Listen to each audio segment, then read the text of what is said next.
Olá pessoal, boa noite, tudo bem?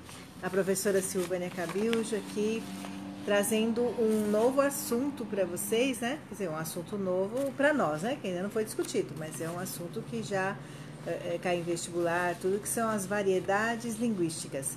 Antes de mais nada, eu queria agradecer a todos que têm nos acompanhado, o nosso grupo Nota 1000, que pedir que vocês se inscrevam no meu canal do youtube.edu, professora Silvânia Cabiljo, escreva sem medo, para que a gente consiga cada vez mais inscritos, que a gente possa cada vez mais divulgar, né, esse trabalho educacional que eu estou tentando fazer, para que chegue no maior número de pessoas possível, né? Afinal, a nossa língua portuguesa, a nossa redação aí para preparação para os vestibulares, para o Enem, ela tem sido muito importante na vida de todos. E eu tenho recebido assim muitos agradecimentos de várias pessoas por esse trabalho, por essas dicas que nós estamos trazendo, por todo esse envolvimento, né, que eu estou tentando fazer com todo mundo que tem interesse em aprender e através das dicas da nossa norma culta, da redação. Então, por favor, tem lá o Instagram, nós temos o YouTube, o Facebook, o grupo Nota 1000, que são todos os meios que nós conseguimos até agora para ajudar todos vocês, tá? Então eu conto com vocês, escrevam aí, coloquem os seus comentários, compartilhem, perguntem, né? Porque quanto mais vocês perguntarem, fica muito mais fácil para que eu consiga realmente sanar as dúvidas, né? O que mais diretamente está preocupando vocês. Então, isso é muito importante. Então, por favor, participem. Essa participação é o que nos faz seguir adiante, né? Esse movimento, assim, é um trabalho em equipe, né? Eu posso passar meus conhecimentos e vocês trazem as suas dúvidas e a gente aprende com vocês também, né? Existem comentários, tudo isso é uma troca. E a troca é uma das coisas mais importantes que nós temos na vida. A troca de conhecimentos, a troca de energia, a troca de emoções, enfim, tudo isso que é tão importante, né? Dentro do nosso grupo aí foi solicitado que eu fizesse essa live, ou falasse sobre as variedades linguísticas. É um tema que cai em vestibular, tem sido muito utilizado, né, em provas. Ultimamente eu tenho bastante. Olá, Luziane, boa noite. Que bom contar com você aí novamente. Pode fazer perguntas, pode compartilhar, participe, tá? Bem, então voltando aqui, as variedades linguísticas é um tema que está dentro das provas de vestibular, do Enem, né? E o que nós vamos começar a pensar para entender as variedades linguísticas? A linguagem, ela é o que faz toda a nossa comunicação, a necessidade do homem de se comunicar, daí que surgiu a linguagem. Essa linguagem, ela surgiu de várias formas, né? Primeiramente, nós tivemos até só, quando não se sabia escrever, a comunicação era sempre oral, né? Ou muitas vezes se escrevia, né?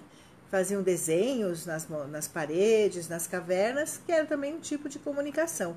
O homem sempre teve necessidade de se comunicar. E com isso que nós fomos evoluindo, né? Para tantas técnicas que foram surgindo até chegar na linguagem escrita que nós temos hoje. Essa linguagem, então, vem da necessidade de comunicação. E essa comunicação, ela surge de várias formas. Ela pode surgir de forma informal e de forma formal. A formal é a nossa gramática, é a norma culta. São as regras que devem ser obedecidas para que você tenha um texto bem escrito, ou mesmo na linguagem falada, de uma mais oficial, digamos assim, né? E a informal é aquela de todo dia, é a linguagem cotidiana, é a linguagem que vocês usam no WhatsApp, no e-mail, nas conversas, né, com os amigos, né? E essa linguagem informal também, ela é caracterizada por essa aproximação, né, que as pessoas têm. Por quê? O que nós temos para ter uma comunicação e a linguagem? Eu tenho um emissor, que é quem fala, tenho a mensagem e o receptor. Em cima disso, a linguagem vai trazendo todas as suas formas de comunicação. Então, as variedades linguísticas, elas surgem na parte mais informal, né?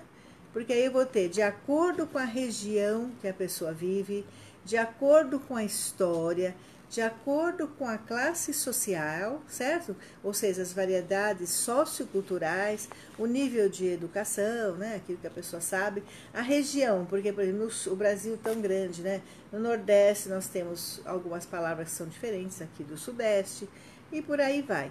Ou também grupos que são dentro, por exemplo, temos aqui São Paulo, se for mais para o interior ou mudar de cidade, já muda a forma de se falar, certo? Então, uns carregam mais o R, outros acrescentam letras, né, no final, enfim.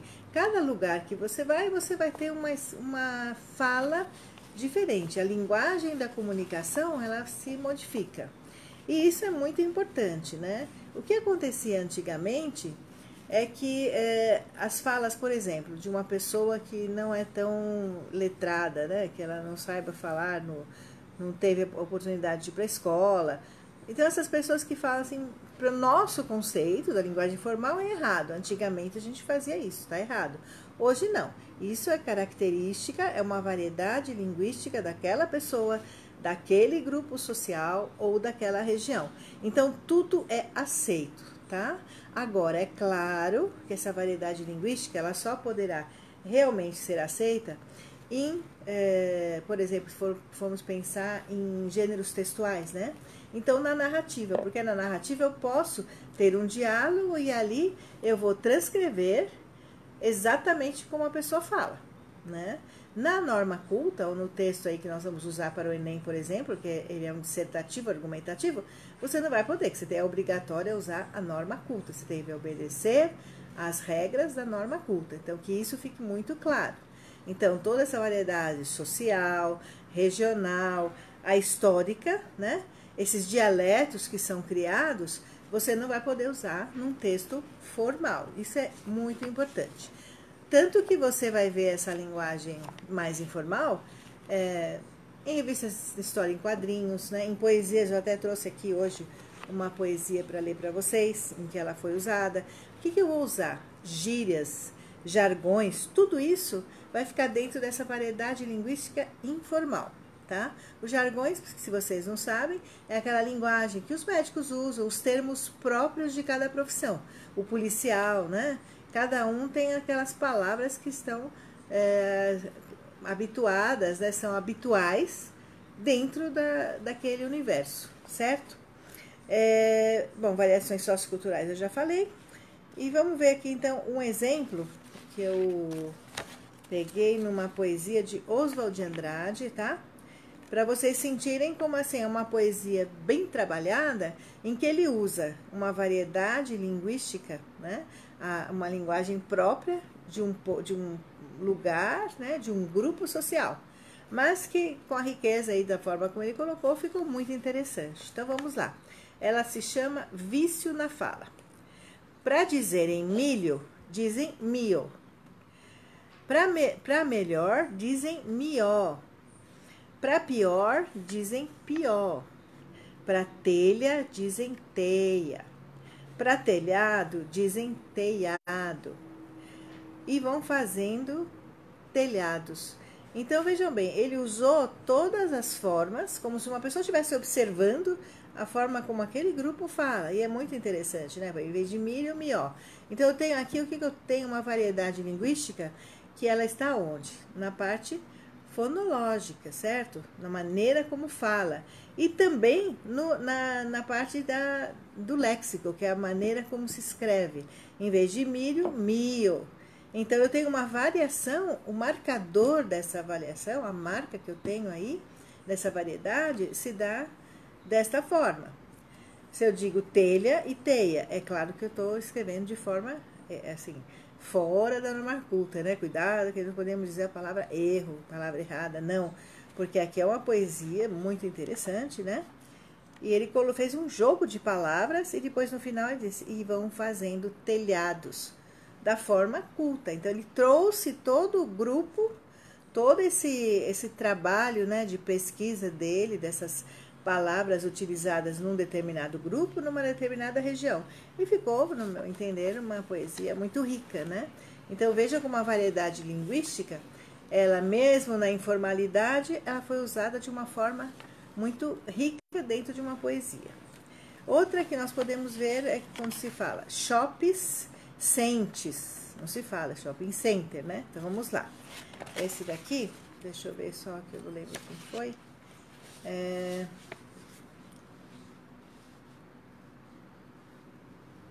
É do Dinho, do Júlio, dos Mamonas Assassinas. É um trecho da música, tá?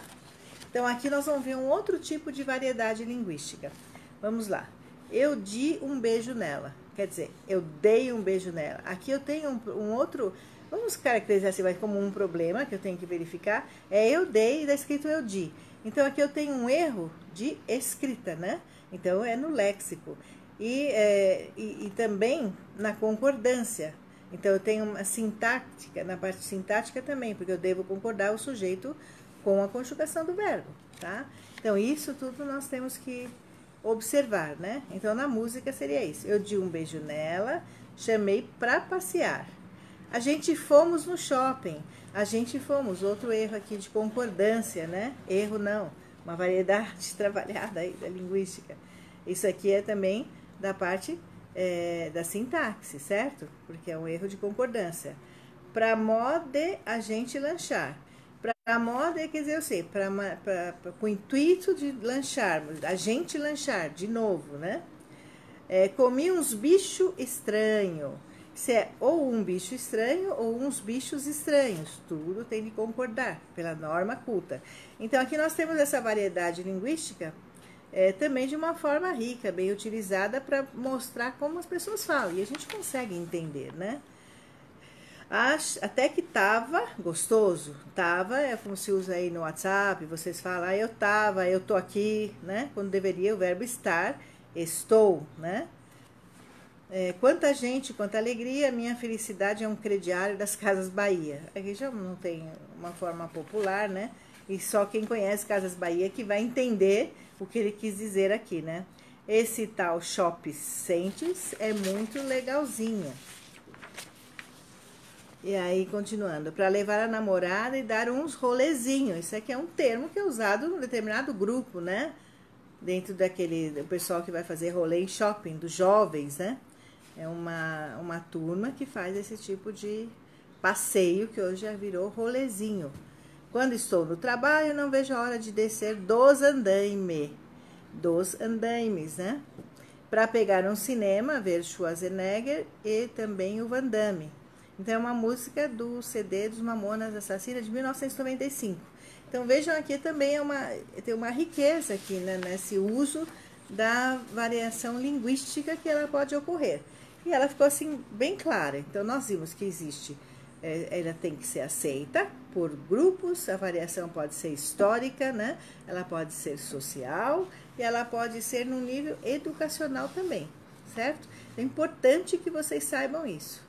Que fique muito claro, para que vocês não confundam e percebam com calma quando for feito um enunciado dentro da prova do Enem ou qualquer outro vestibular que vocês forem fazer, fiquem atentos, como eu sempre aviso, pessoal.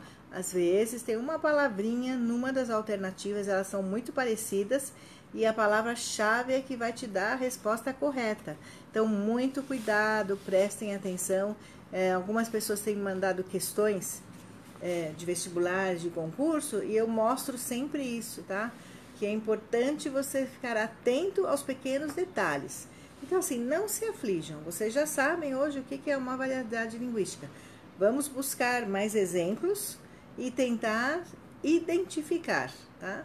E essa identificação não é tão difícil, né? Porque a gente já usa no dia a dia. Isso faz parte da gente. Como eu disse, a linguagem, ela é dinâmica, ela é viva. Então, por isso que nós temos as transformações das palavras, né? Se nós formos ver, as coisas vão mudando. Antigamente, nós falávamos vossa mercê e foi tudo se alterando e hoje chegamos no você e daqui a pouco vai ser só cê, né? Porque você fala cê tá bem, em vez de você tá bem. Então, assim, atentos, isso todas são as variedades linguísticas informais, tá? Então, lembre-se disso. E tentem analisar o tipo de marca que é essa informalidade, que essa variedade linguística traz, para que vocês identifiquem a alternativa correta num concurso ou num vestibular. Bom, eu espero que vocês tenham assim, tenha sido tranquilo essa explicação, que tenha ajudado a sanar as dúvidas que foram pedidas para mim, né? As solicitações. E é um assunto relativamente simples, mas que gera uma certa dificuldade, uma certa ansiedade naquele que vai prestar o vestibular, porque o nome assusta, né? Todo o rótulo assusta as pessoas. Quando você explica, você mostra o caminho, pronto. É como as redações, como os textos, que eu sempre falo. Pessoal, pensem. O pensar é tudo. Quando você aprende a pensar, você vai lá até fazer as relações que nós precisamos. Uma das competências do Enem é justamente isso, é fazer toda a relação, usar todo o seu repertório cultural para que você chegue numa resposta adequada ou num argumento adequado, porque vocês já chegaram, já estudaram e vocês têm a capacidade da reflexão, de pensar. Então, não se assustem. Leiam, prestem atenção, associem com tudo que vocês aprenderam e o sucesso vai ser absoluto de vocês, tenho certeza. Atinjam seus objetivos, seus sonhos e, por favor, continuem seguindo aqui a professora Silvânia Cabiljo, tá? Quero ajudá-los. Sigam lá, vai lá no meu YouTube, façam as suas inscrições no Instagram, no Face, no grupo Nota 1000, inscrevam-se, é só mandar o seu telefone e a gente acrescenta lá no grupo. E é isso que eu espero de vocês, tá? Comentem, compartilhem, mandem suas sugestões. Uma boa noite e um abraço na alma para todos. Até mais.